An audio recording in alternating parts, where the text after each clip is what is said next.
Assalamualaikum warahmatullahi wabarakatuh. Saya Nur Khalida selaku moderator kelompok 4 yang berjudul Kebijakan Dividen di Perusahaan. Baiklah, untuk tidak memperpanjang waktu, materi pertama akan dibacakan oleh Anissa Putri Rifayona. Assalamualaikum warahmatullahi wabarakatuh. Baiklah, saya Anisha Putri Fayona akan menjelaskan tentang pengertian dividen. Di mana dividen adalah distribusi yang bisa berbentuk kas, aktiva lain, surat, atau bukti lain yang menyatakan utang perusahaan dan saham kepada pemegang saham suatu perusahaan sebagai proporsi dari jumlah saham yang dimiliki oleh pemilik. Pengumuman dividen merupakan salah satu informasi yang akan direspon oleh pasar. Bagi para investor, dividen merupakan hasil yang diperoleh dari saham yang dimiliki secara capital gain yang didapat apabila harga jual saham lebih tinggi dibanding harga belinya. Dividen tersebut didapat dari perusahaan sebagai distribusi yang dihasilkan oleh operasi perusahaan. Baiklah, selanjutnya saya Novastari akan menjelaskan tujuan pembagian dividen dan macam-macam dividen. Tujuannya ada 5. Yang pertama, tingginya dividen yang dibayarkan akan mempengaruhi harga saham. Yang kedua, untuk menunjukkan likuiditas perusahaan. Yang ketiga, resiko dividen lebih rendah dibandingkan resiko kapital. Yang keempat, untuk memenuhi kebutuhan para pemegang saham agar pendapatan tetap yang digunakan untuk keperluan konsumsi.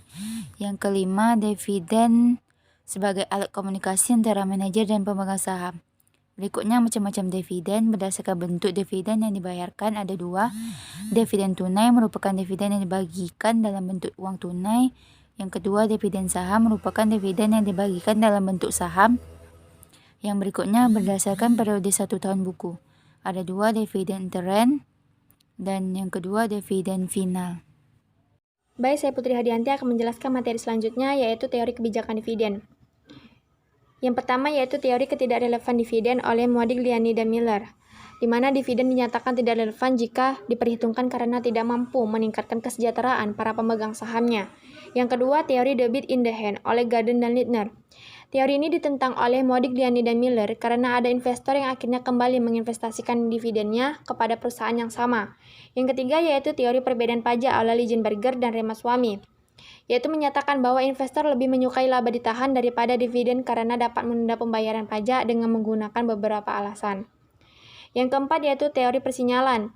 Teori persinyalan menyebutkan bahwa jika ada kenaikan dividen, maka harga saham juga ikut meningkat, begitupun sebaliknya. Yang terakhir yaitu teori Clinton Effect. Teori ini menyatakan bahwa kelompok pemegang saham yang berbeda akan memiliki preferensi yang berbeda terhadap kebijakan dividen di perusahaannya. Jadi dapat disimpulkan bahwa setiap investor memiliki kebijakan sendiri untuk mengelola hasil penjualan saham perusahaannya sebagai tempat untuk berinvestasi. Keuntungan perusahaan yang diberikan kepada para pemegang saham baik dalam bentuk dividen maupun laba ditahan. Keduanya sama-sama termasuk bagian dari kegiatan perusahaan untuk mencapai tujuan yang itu meningkatkan kemakmuran para pemegang sahamnya. Baiklah, saya Pretisha Nabila akan melanjutkan ke materi berikutnya, yaitu kebijakan dividen.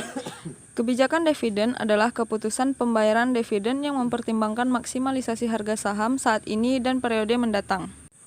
Pada dasarnya, laba tersebut bisa dibagi sebagai dividen atau ditahan untuk diinvestasikan kembali, atau sebagian ditahan di dalam retained earning. Dalam penentuan besar kecilnya dividen yang akan dibayarkan pada perusahaan yang sudah merencanakan dengan menetapkan target dividend payout ratio atau DPR, didasarkan atas perhitungan keuntungan yang diperoleh setelah dikurangi pajak. Untuk dapat membayar dividen, dapat dibuat suatu rencana pembayaran sebagai berikut. 1. Perusahaan mempunyai target DPR jangka panjang.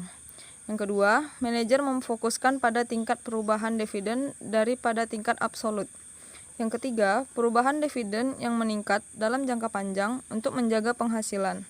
Perubahan penghasilan yang sementara tidak untuk mempengaruhi DPR.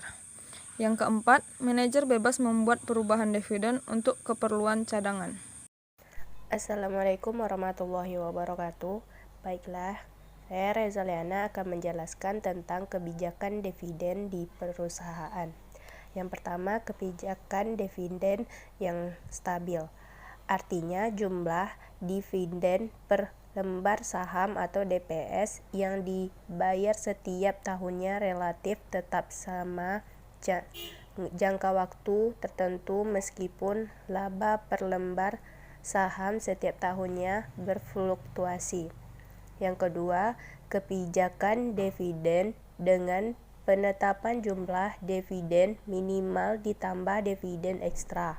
Artinya, jumlah dividen per lembar saham atau DPS yang dibayarkan setiap tahunnya relatif tetap selama jangka waktu tertentu meskipun laba per lembar saham setiap tahunnya berfluktuasi. Yang ketiga, kebijakan dividen yang konstan. Berarti jumlah dividen per lembar saham yang dibayar setiap tahunnya akan berfluktuasi sesuai dengan perkembangan laba bersih yang diperoleh setiap tahunnya. Yang keempat, kebijakan dividen yang fleksibel. Kebijakan dividen yang fleksibel berarti besarnya dividen per lembar saham setiap tahunnya disesuaikan dengan posisi keuangan dan kebijakan keuangan dari perusahaan yang bersangkutan. Selanjutnya, indikator dividen. Terdapat dua indikator yang biasa digunakan untuk mengukur kebijakan dividen suatu perusahaan, yaitu satu, hasil dividen, yaitu dividen yield. Dividen yield merupakan rasio yang menghubungkan dividen yang dibayar dengan harga saham biasa perusahaan. Beberapa pemegang saham menggunakan dividen yield sebagai suatu ukuran risiko dan sebagai penyaring investasi. Rumusnya, yang pertama, dividen yield sama dengan dividen per lembar saham. Yang kedua, harga per lembar saham. 2. Rasio pembayaran dividen. Dividen payout ratio. Pertama, dividen payout ratio merupakan indikator kedua yang digunakan untuk mengukur kebijakan dividen. Dividen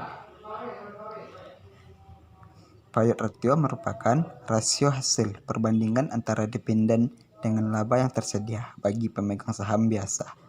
Rumusnya 2 DVR sama dengan total dividen X 100%. 3. Laba bersih.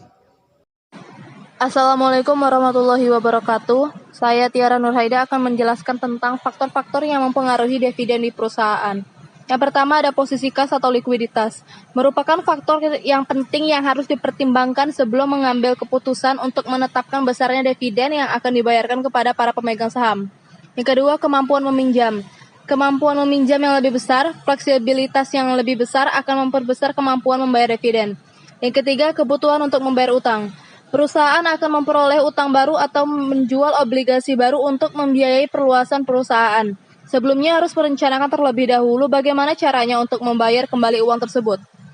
Yang keempat, tingkat pertumbuhan perusahaan. Semakin cepat tingkat pertumbuhan suatu perusahaan, maka semakin besar kebutuhan dana untuk waktu mendatang untuk membiayai pertumbuhannya. Yang kelima, pengawasan terhadap perusahaan.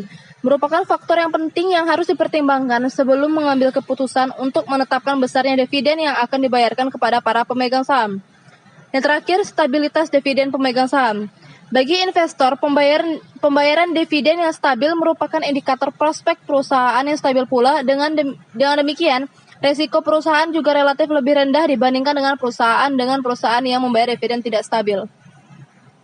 Baiklah, saya Nur Khalida akan membacakan kesimpulan dari materi ini, yaitu kebijakan dividen merupakan keputusan yang mempertimbangkan maksimalisasi harga saham saat ini dan periode mendatang.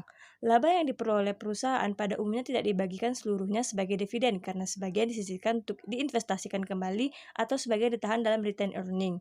Dan dalam penentuan besar kecilnya dividen yang akan dibayarkan pada perusahaan yang sudah merencanakan dengan menetapkan target dividen payout ratio didasarkan atas perhitungan keuntungan yang diperoleh setelah dikurangi pajak. Semakin tinggi tingkat dividen yang akan dibayarkan, berarti semakin sedikit laba yang dapat ditahan atau retained earning. Adapun kebijakan yang ada di perusahaan yaitu kebijakan dividen stabil, kebijakan dividen dengan penetapan jumlah dividen minimal ditambah dividen ekstra, kebijakan dividen yang konstan, dan kebijakan dividen yang fleksibel. Faktor mempengaruhi kebijakan dividen yaitu posisi likuiditas perusahaan, kebutuhan untuk membayar hutang, tingkat pertumbuhan perusahaan, pengawasan terhadap perusahaan, dan stabilitas dividen.